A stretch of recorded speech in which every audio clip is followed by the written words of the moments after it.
what I'm doing is I'm working on the stall door entrances, and they're going to be made up of these hemlock 4x4s. A lot of this framing is all going to be out of that. I specifically cut those pieces for the sides of the doors.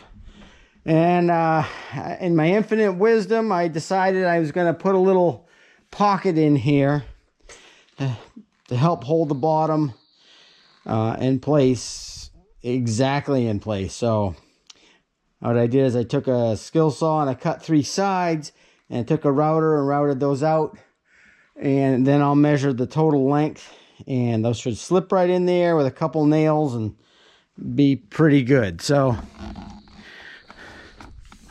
I got 2 over here ready to go, so why don't I film that?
All right, that's what I'm trying to do. Now, most people would think I'm absolutely, can you even see me in here? Most people think I would be absolutely crazy for doing this. It's a barn. Just get the nail gun out and put in a bunch of nails in the bottom of it and be done with it. But I don't know, I kind of enjoy this kind of stuff, and I'm not going too crazy. It's not like they're dovetailed in there and whatever. So this is something I'm gonna have to look at it for years to come, hopefully, if I live that long. So I want it to look kind of nice, not filled with nails. So there you have it. I got one more to do, and then I can cut the tops of the posts are up so high that I am going to nail those off with the nail gun. But these down here I have to look at, so I want them to look decent.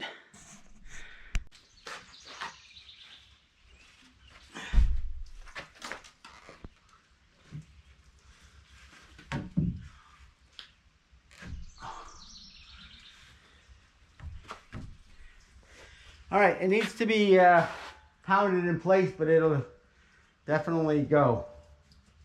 So I guess I'll pound it in place.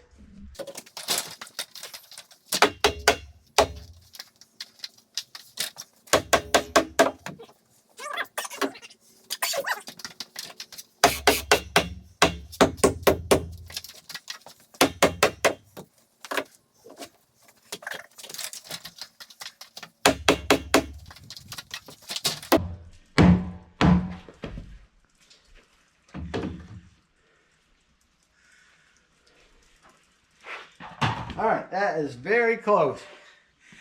Now I'm going to do the layout for the horizontal pieces, and then I'll get all of those mortised in, and then we'll assemble it.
All right, there's that.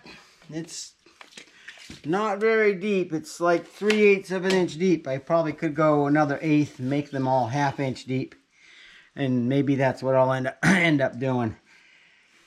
But this oak is so hard to nail into that I figured I'd just put this end of the 4x4 in there and call it macaroni. All right. I actually may reroute this to make it actually 1/2 an inch deep. And then I've got one more up here. And then I've got to cut out, oh geez, cameras all. And then I've got to do this side and the one at the bottom. And then I can cut those horizontal pieces. All right, the camera's all over the place. But it should look nice and clean. And no fastening showing on most of it. So that's the object. I'm not trying to do a completely hidden fastening. I don't have time or the desire for that, but this is kind of a happy medium.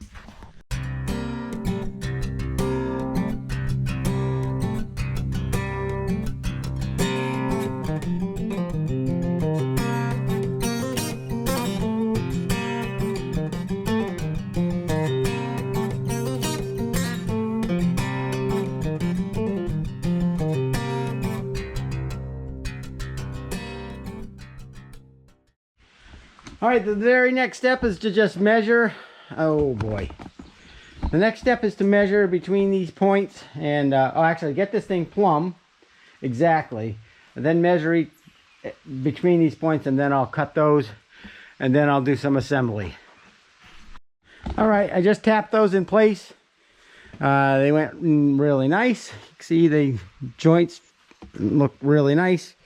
There's going to be a ledger down here, and it's set up, it's set back 1.5 inches because the inside of the stall up to this height is all sheathed with 1.5 inch boards so that our horses don't kick but in the stalls. But if you get some horse in the future that's gonna kick the walls, that they'll stand a better chance of withstanding that. So that's why it's sized for 1.5 inches on the inside. And if you look on the outside, I don't know if you can see this. When I had them cast the concrete floor, the walls, I had them put a bevel here which lines up with this. So all seems to be working out, because that's where the door hinges. And if I hadn't, if I left this square, the door would only open 90 degrees. Now the door will open quite a ways. So this really was all thought out before, because I've done this type of, this is like the, I don't know, 1, 2, 3, 4. This is the 5th and 6th stalls I've done this way. And I really like the look of them, so I'm not going to reinvent the wheel. So anyway, let me nail this one off, and I've got the other side and the other stall to do. And it's raining out, but luckily we put tarps on the roof, so I am dry.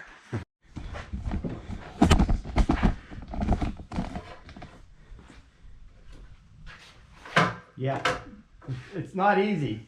Yeah, I know. There's no safe way to play with this, right? I mean, oh, I gotta bring it back. Yeah, sometimes you can just get it back. Okay. And if you make the mark purposely on the edge instead of in the center, Gotcha. you'll have better, you'll be able to figure that out better. Okay.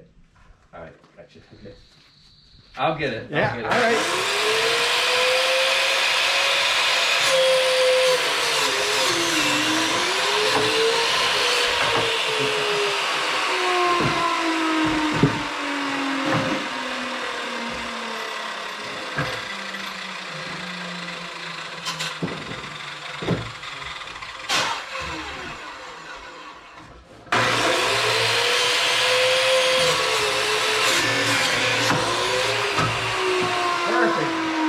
So what's happening is you're hitting that thing on the back of it. Oh, okay. And because it's not meant for that size piece. Okay.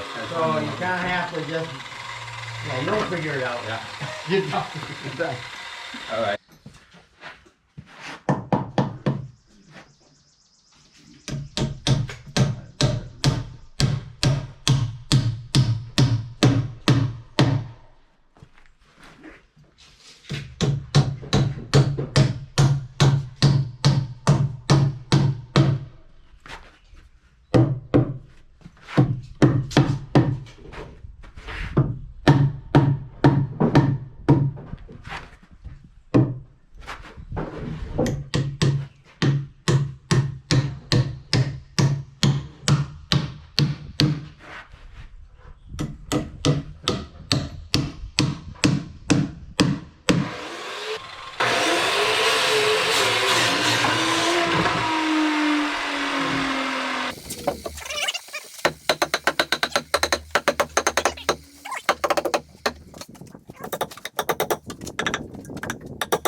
All right.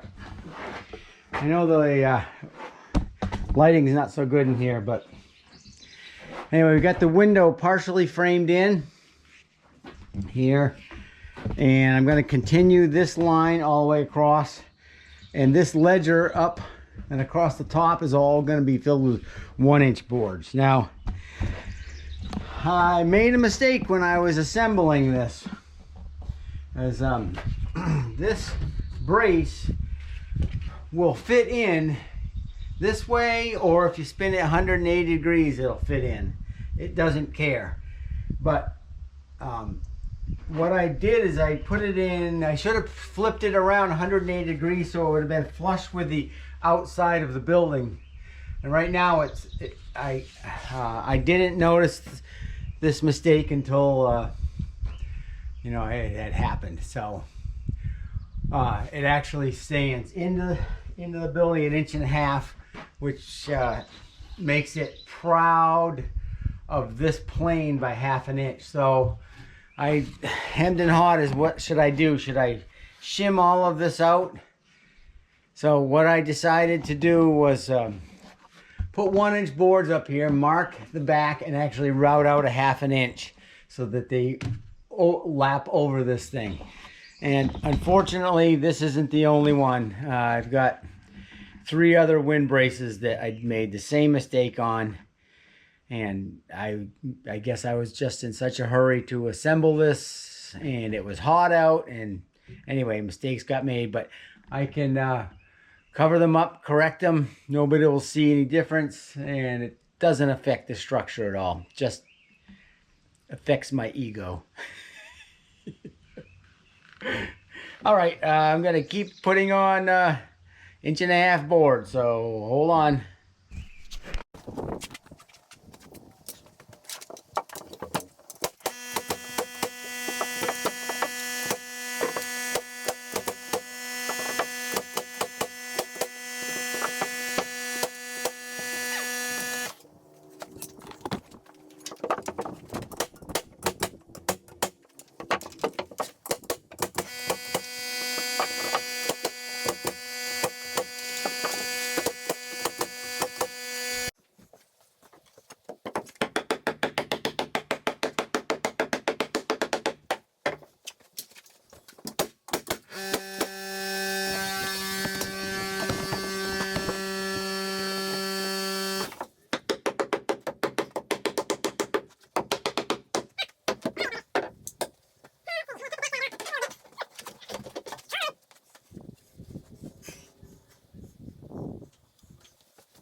All right, that is all the 1.5 inch stock in this stall.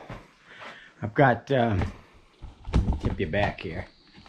I've got 1-inch boards to put on here and on either side of the window, and then the sheathing inside this stall is done. And I move on to the next one.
All right, it's the end of the day for me. I'm going to do a little walk around.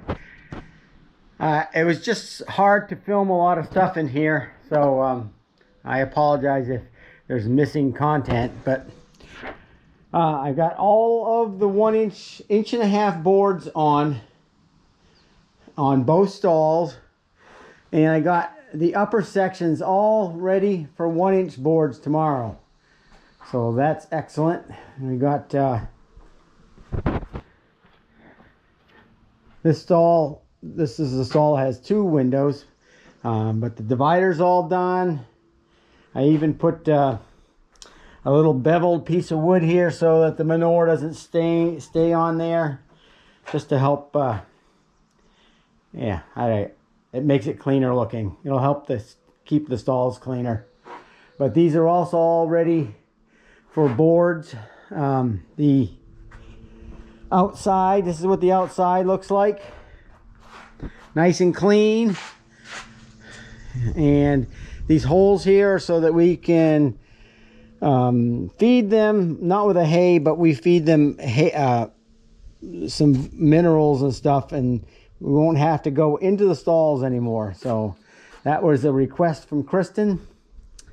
But you can see all of this stuff looks nice and clean, which is awesome. And this is the same over here we can feed into that one. So there you have it. That's what I got done today. I'm hopefully going to get I will get the boards in here done tomorrow and the stall doors. And then that's Thursday. And Friday, I'm going to get all the exterior sheathing, the first layer of it, done. And at that point, we just have to do some work on the floor in here. Fix these mats, get rid of these crappy mats and put in some better ones. Put some shavings in the buckets, and the horses will be in their stalls this weekend. So there's progress being made. So all right, so thanks for I want to say thanks for watching, but I think I'm going to put another section onto this video when I get all of the 1 inch boards and the doors done, and that'll probably be the end of this video series. So stick around one more day and then I'll post some stuff. Thanks for watching.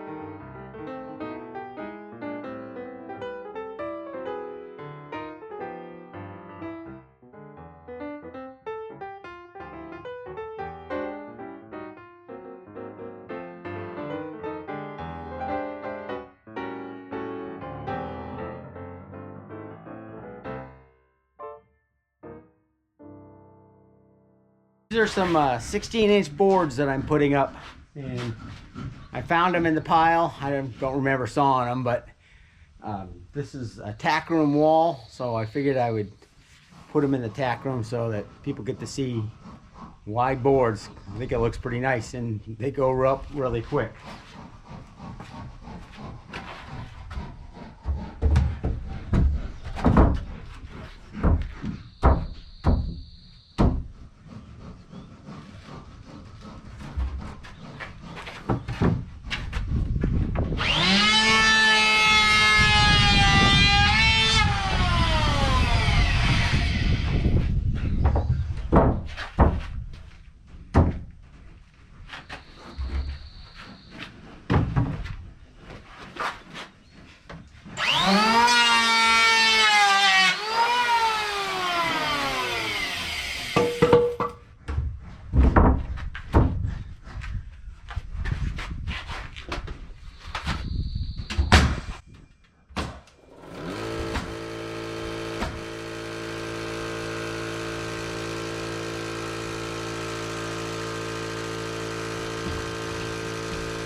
All right, it's the end of another day, and I'll give you a walk around with what Paul and I got done today. I had my friend Paul show up for second day, and he's like a madman, so it was all I could do to keep up with him, and we got a bunch of stuff done. So not a lot of filming, but a lot got done.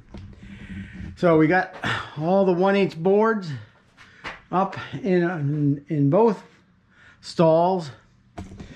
I don't think I said anything about this yesterday, but this 1.5-inch board that wraps around just makes this the same plane, because I'm going to put some kind of a screen across here so that horses can't get to the glass. It'll be some kind of wire mesh.